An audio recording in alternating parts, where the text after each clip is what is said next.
Selamat siang, pada kesempatan kali ini saya ingin membagikan hasil jurnal review mengenai e-commerce business, yaitu hubungan antara e-commerce, rural economy atau ekonomi desa, dan juga digitalisasi. Jurnal review ini menjadi bagian tugas dari UTS e-commerce business di Universitas Siber Asia.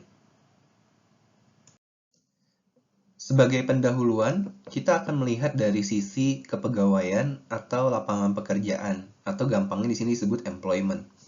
Employment ini menjadi sangat penting bagi ekonomi desa, khususnya untuk petani. Karena petani itu biasanya menyuplai hasil perkebunannya, pertaniannya kepada orang lain. Dan di sini menjadi penting terkait juga dengan kualitas pekerjaannya si petani. Ditambah lagi, faktor digital ekonomi itu juga mempengaruhi struktur ekonomi yang ada di daerah pedesaan, di mana digital ekonomi melalui e-commerce ini bertumbuh sekitar 11-13% per tahunnya, yang mana sangat potensial. Tapi ada dua research gaps dalam dua jurnal ini. Yang pertama adalah bagaimana peluang dan tantangan perkembangan e-commerce dan digital ekonomi terhadap kualitas atau kesejahteraan para petani. Yang kedua, apakah benar bahwa dengan perkembangan digital ekonomi dan e-commerce di daerah pedesaan itu dapat meningkatkan pendapatan, yang mana pada akhirnya mengurangi kemiskinan? Berikut adalah dua jurnal yang saya pilih. Yang pertama adalah sebuah artikel dari Sustainability terkait digital economy, rural e-commerce development, dan farmers employment quality. Dan masih berkaitan dengan itu, jurnal satunya adalah e-commerce development, poverty reduction, and income growth in rural China. Jadi kedua paper ini mengambil lokasi geografis di China dan dua-duanya sama-sama membahas tentang e-commerce development, digital economy, poverty reduction, income growth, and employment quality. Jadi masih berkaitan satu dengan yang lainnya. Dua jurnal ini sudah terindeks di Scopus, Q1 dan Q2. Jadi kalau kita lihat di jurnal yang pertama, ada beberapa tujuan dari penelitian jurnal ini, yaitu jurnal ini mencoba untuk memetakan hubungan antar variabel. Yang pertama, hipotesis atau tujuan dari penelitian ini adalah mencari pengaruh antara rural e-commerce development atau perkembangan e-commerce pedesaan terhadap kualitas farmers employment. Yang kedua, rural e-commerce development dimediasi oleh industrial structure upgrading sehingga mempengaruhi quality of farmers employment.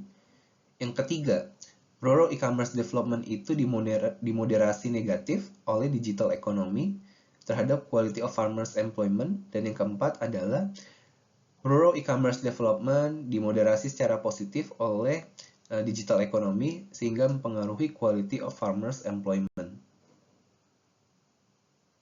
Lalu, apa metode yang digunakan untuk memetakan hubungan antar variabel tersebut? Pertama, sampel yang diambil itu menggunakan panel data dari mainland China pada tahun 2011 sampai dengan 2020. Lalu untuk modelnya digunakan fixed two-way model sehingga dapat mengetahui hubungan antar variabel serta faktor-faktor lain yang berkaitan. Software yang digunakan adalah Strata 17 dan desain penelitiannya menggunakan penelitian kuantitatif dengan data time series. Lalu secara sederhana bagaimana dengan hasil penelitiannya? Untuk hipotesis pertama, ternyata hipotesis tersebut diterima, di mana perkembangan e-commerce pedesaan itu mempengaruhi kualitas dari farmers employment. Hipotesis kedua juga diterima bahwa dengan adanya industrial structure upgrading, maka perkembangan e-commerce di pedesaan ini dapat mempengaruhi quality of farmers employment. Jadi, perkembangan industrial structure atau infrastruktur fasilitas itu menjadi penting. Yang ketiga, fakta bahwa perkembangan e-commerce itu dimoderasi secara negatif oleh digital economy terkait dengan quality of farmers employment itu ditolak. Dan yang keempat, bahwa perkembangan e-commerce ini akan termoderasi oleh adanya pendidikan yang penting, tingkat pendidikan para petani, sehingga yang mana nantinya akan mempengaruhi quality of farmers employment. Apa hasil dari penelitian pertama? Perkembangan e-commerce itu meningkatkan rasionalisasi dari struktur industrial, sehingga mendukung peningkatan kualitas pekerjaan dari para petani.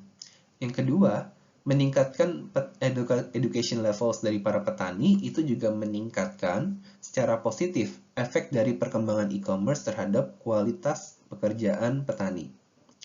Namun perlu diperhatikan ada regional heterogeneity, yaitu perbedaan antara daerah timur di China dengan daerah lainnya. Karena apa? Karena di daerah timur ini, Eastern Region, itu ada infrastruktur yang sudah berkembang, sudah maju, dan juga sumber daya yang terpusat di daerah ini.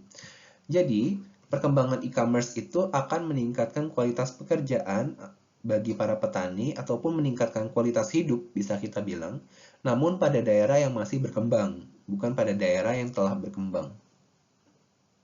Nah, di sini diklarifikasi bahwa di bagian atau di daerah tengah ataupun di daerah barat, itu mendapat manfaat yang lebih dari perkembangan e-commerce karena tingkat ekonomi yang lebih rendah dibandingkan daerah timur tadi. Oleh karena itu, apa yang dapat disarankan untuk kebijakan? Yang pertama, perlunya ditingkatkan bantuan dari pemerintah yang memfasilitasi pertumbuhan e-commerce, misalkan dengan dukungan, insentif, ataupun kebijakan lainnya. Yang kedua, diperlukan pelatihan vokasional dan juga literasi digital untuk para petani.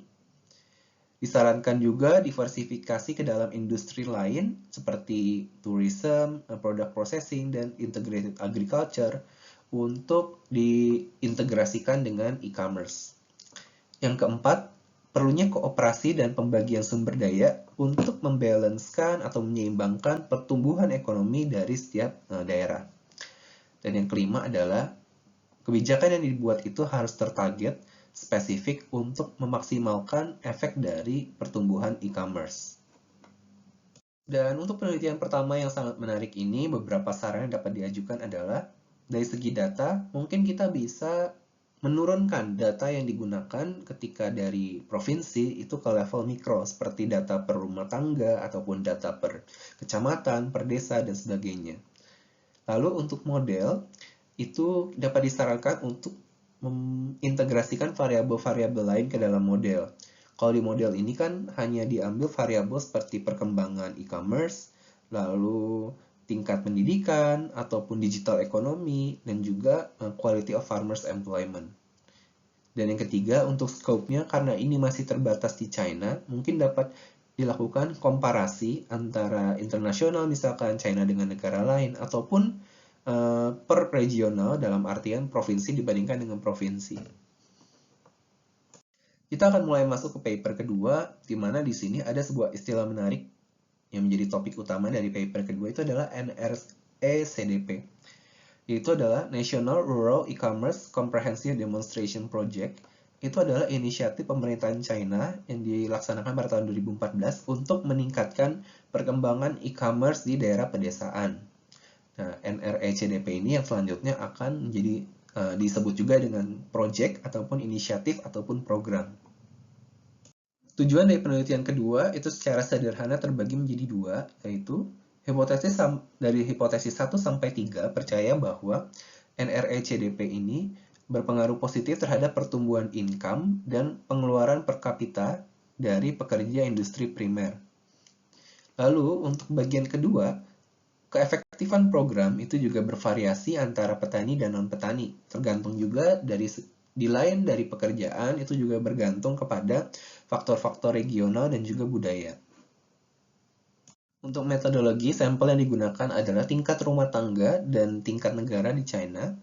Model yang digunakan adalah model perbandingan atau difference in differences, dan di sini dianalisis setiap tahapan dari program NRE-CDP tadi. Dan desain penelitian itu ada analisis statistik dan juga analisis heterogeneity. Jadi masih sedikit kurang berkaitan dengan penelitian yang pertama tadi. Nah, kita rangkum juga apa saja temuan dari penelitian ini dan bagaimana jawaban terhadap masing-masing hipotesis. Yang pertama, ditemukan bahwa program NRE-CDP itu meningkatkan pendapatan rumah tangga di daerah pedesaan. Jadi, satu sudah terjawab. Yang kedua, pengaruh atau efek dari intervensi ini akan berkurang seiring waktu dan memberikan manfaat yang lebih tinggi pada daerah yang kurang berkembang, pada daerah yang telah berkembang namun efeknya juga akan menurun seiring dengan perkembangan daerah tersebut. Jadi, sederhananya, program-program seperti NRECDP ini akan meningkatkan pertumbuhan e-commerce secara signifikan di tahap awal, namun efeknya akan berkurang seiring berjalannya program. Dan sama seperti penelitian pertama, efeknya akan lebih besar pada daerah yang berkembang dibandingkan dengan daerah yang telah maju, seperti itu. Dan di hipotesis ketiga, kita lihat bahwa regional disparities exist atau perbedaan antar daerah. Misalkan di sini ditemukan bahwa efek positifnya itu dari program ini ternyata sangat tinggi di daerah timur, baru di daerah tengah dan di daerah barat. Yang keempat, intervensi itu meningkatkan pengeluaran rumah tangga, namun yang menarik adalah meskipun tadi income-nya bertumbuh, pengeluarannya bertumbuh, tapi pengeluarannya ini ternyata lebih banyak digunakan untuk keperluan sehari-hari atau survival items, bukan untuk pengeluaran yang bersifat developmental seperti education dan entertainment.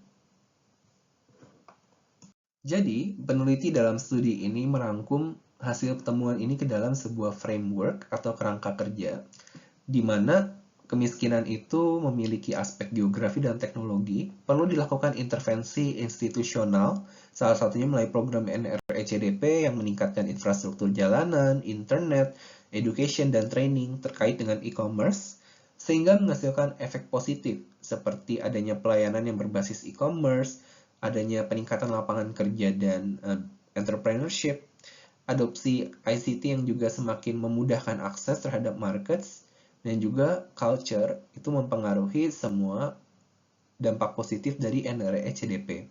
Dan pada akhirnya luaran apa yang diharapkan bahwa adanya peningkatan output dalam industri, kemudian peningkatan income dari para pekerja, pengeluaran itu diharapkan juga meningkat sehingga berkaitan dengan kualitas hidup dari setiap rumah tangga. Dan adalah efek-efek lain seperti national level poverty itu meningkatkan atau memperoleh benefit, dan Eastern regions ternyata lebih menerima manfaat dibandingkan dengan daerah lainnya. Lalu apa yang menjadi future agenda bagi penelitian ini? Penelitian ini menggunakan aspek kuantitatif. Sama dengan penelitian 1, maka kita dapat mempertimbangkan untuk mengambil pendekatan kualitatif. Lalu, perlu juga diperhatikan dari setiap variabel apakah pengaruh cultural, tradition, dan historical itu berpengaruh tidak hanya pada di outcome. Lalu yang ketiga, di sini kan hanya dibedakan antara pendapatan yang non-farmer maupun yang farmers. Nah, mungkin penelitian selanjutnya dapat mempertimbangkan juga perbedaan dibandingkan dengan industri tempat mereka bekerja.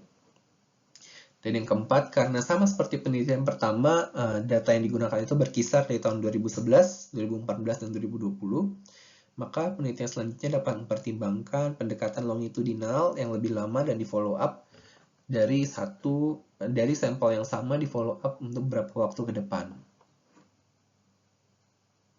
Demikian yang dapat saya sampaikan mengenai review paper terkait dengan e-commerce development.